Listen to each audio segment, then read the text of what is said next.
बोलो गणपति महाराज की जय, गणेश भगवान की जय हो, रिद्धि सिद्धि के दाता श्री गणेश की जय हो। श्री सत्यनारायण व्रत कथा। सामग्री: केले के खंभे, पंचपल्लव, कलश, पंचरत्न, चावल, निवेद, कलावा, आम के पत्ते, योगा पर्वित वस्त्र, गुलाब के फूल, दीप, तुलसी दल, पान, पंचामृत, दूध, दही, घृत, शहद, शक्कर, केसर, बदनवार, चौकी। पूजा विधि: व्रत करने वाला पूर्णिमा व संक्रांति के दिन प्रातः अथवा शाम काल को स्नान आदि से निर्वित होकर पूजा स्थान आसन पर बैठकर श्रद्धा पूर्वक श्री गणेश, गौरी, वरुण, विष्णु आदि सब देवताओं का ध्यान करके पूजन करे और संकल्प करे कि मैं सत्यनारायण सदैव करूँगा। पुष्प हाथ में लेकर नारायण का ध्यान करे। योगा पर्वित पुष्प, धूप, निवेद आदि से युक्त होकर हे भगवान, मैंने श्रद्धा पूर्वक फल की सब सामग्री आपको अर्पण की है, इसे स्वीकार। मेरा आपको बारंबार नमस्कार है। इसके बाद सत्यनारायण जी की कथा पढ़े अथवा श्रवण करें। श्री सत्यनारायण व्रत कथा। पहला अध्याय। एक समय नैमिकार तीर्थ में सोनाक आदि 88,000 ऋषियों ने श्री सूत जी से पूछ रहित मनुष्य को का उद्धार कैसे हो, ऐसा तप कहिए जिस थोड़े समय में पुण्य प्राप्त होवे। सर्वशास्त्र ज्ञाता जी बोले, हे वैष्णवों, मैं पूज्य आप सबने प्राणियों के हित की बात पूछी है। अब मैं उस श्रेष्ठ व्रत को जिस व्रत को नारद जी ने लक्ष्मी नारायण से पूछा था और लक्ष्मीपति ने मुनि श्रेष्ठ नारद, सो ध्यान से सुनो। एक समय योगी नारद जी दूसरों के हित की इच्छा से अनेक लोकों में घूमते हुए मृत्यु लोक में आ पहुँचे। यहाँ अनेक योनियों में जन्मे हुए प्राय सभी मनुष्य को अपने कर्मों द्वारा अनेकों दुखों से देखकर सोचा, किस यत्न के करने से निश्चय ही प्राणियों के दुखों का नाश हो सकेगा। ऐसा मन में सोचकर लोक को गए। वहाँ श्वेत वर्ण और 4 भुजाओं वाले देवों नारायण को देखकर, जिनके हाथों में शंख, चक्र, गदा और पद तथा वरमाला पहने हुए थे, आप अत्यंत शक्ति से संपन्न हैं। मंत्र आपका आदि मध्य आदि भूत व भक्तों के दुखों को नष्ट करने वाले हो, आपको नमस्कार है। सुनकर विष्णु भगवान बोले, आपके मन में क्या है? आपका किस काम के लिए आगमन हुआ है? निकोच कहो। तब नारद मुनि बोले, जो अनेक योनियों में अनेक प्रकार के दुखों से दुखी हो,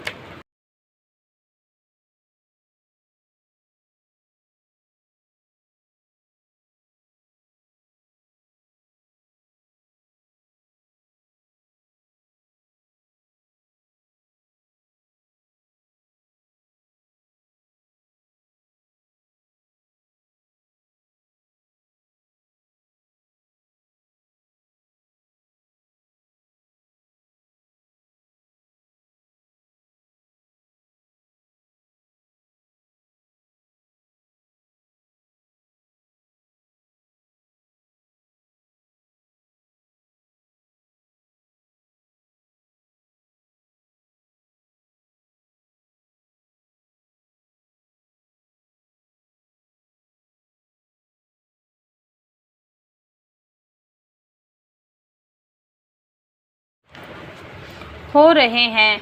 हे नाथ, मुझ पर दया रखते हो तो बतलाइए कि उन मनुष्यों के सब दुख थोड़े से ही प्रयत्न से कैसे दूर हो सकते हैं। श्री भगवान जी बोले, हे नारद, मनुष्यों के लिए तुमने बहुत अच्छी बात पूछी है। जिस काम के करने से मनुष्य मोह से छूट जाता है, वह पुण्य देने वाला स्वर्ग तथा व्रत है। आज मैं प्रेमवश होकर तुम सत्य का यह मनुष्य आयु पर्यंत यहाँ सुख भोगकर मरने पर मोक्ष को प्राप्त होता है।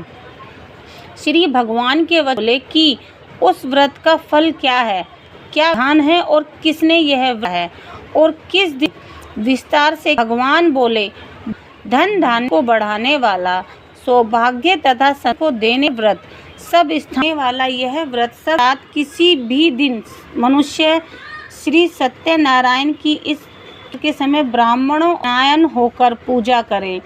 भक्त गेहूं के अभाव में साठी का चूर्ण, शक्कर तथा गुड़ ले और हाथ जमा करा के भगवान को सहित ब्राह्मणों को भोजन करा गीत आदि का समय व्यतीत करे। करने पर मनुष्य की इच्छा निश्चय पूरी काल में भूमि पर यही मोक्ष का सरल उपाय है। ऋषियों, जिसने पहले समय में उसका इतिहास कहता हूँ, ध्यान से सुनो। एक अत्यंत निर्धन ब्राह्मण रहता था। वह पृथ्वी पर घूमता था। ब्राह्मण को दुख कर बूढ़े ब्राह्मण का रूप धर उसके पास आदर के साथ पूछा, हे विप्र, दुखी हुआ पृथ्वी पर क्यों घूमता है? ब्राह्मण, यह मुझसे कहो, मैं सुनना चाहता हूँ। निर्धन ब्राह्मण हूँ, आप इसका उपाय जान तो कृपया कर कहो कि सत्यनारायण फल देने वाले हैं। इसीलिए हे ब्राह्मण, तो उन ब्राह्मण को व्रत ध्यान बतलाकर बूढ़े अंतर ध्यान हो गए। जिस व्रत को वृद्ध ब्राह्मण ने बतलाया है, मैं उसको करूँगा। यह निश्चय करने पर उसे रात में नींद नहीं। वह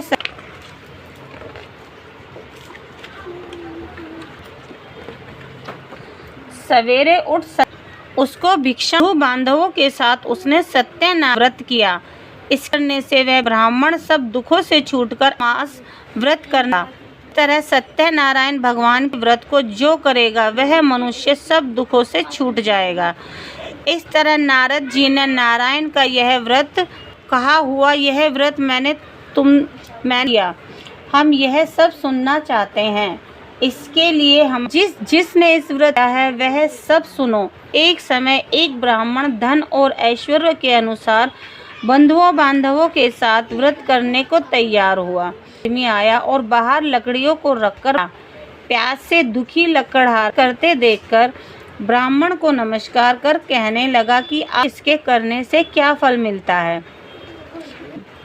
ब्राह्मण, भगवान का इसकी ही कृपा से मेरे यहाँ धन धान्य आदि की वृद्धि हुई है।